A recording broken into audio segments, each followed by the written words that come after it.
Saan ka galing? Sa palengke, Anong ginawa mo doon? tinignan ko lang kung maraming tao.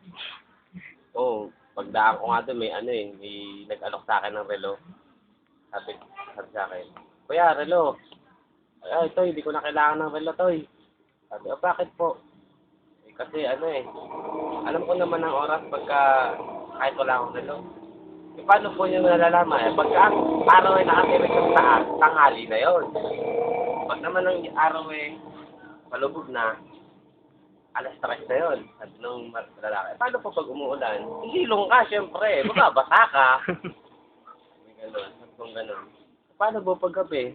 Toy, hindi ko na kailangan ng relo paggabi.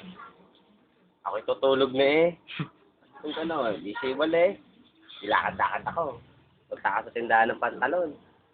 Pagda ako sa tindahan ng pantalon, ang dami nagsasalita, Kuya, ano hanap mo? Kuya, ano hanap mo? Diretso pa na ako. Yung isa, malakas na loob, hinigit ako. Sabi ko, Kuya, ano hanap mo? Nilingon ko, true love.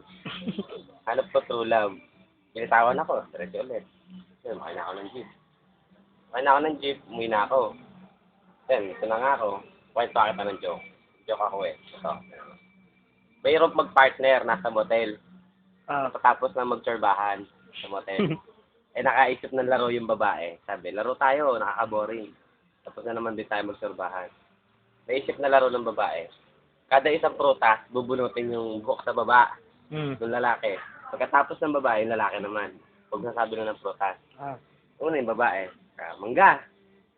Bunot. Lalaki naman. Avocado. Bunot. Lalaki ng babae naman. Pineapple. Bunot. Lalaki naman. Atis. Nasaktan yung babae. Nainis. Hot salad. Iyak. Yung lalaki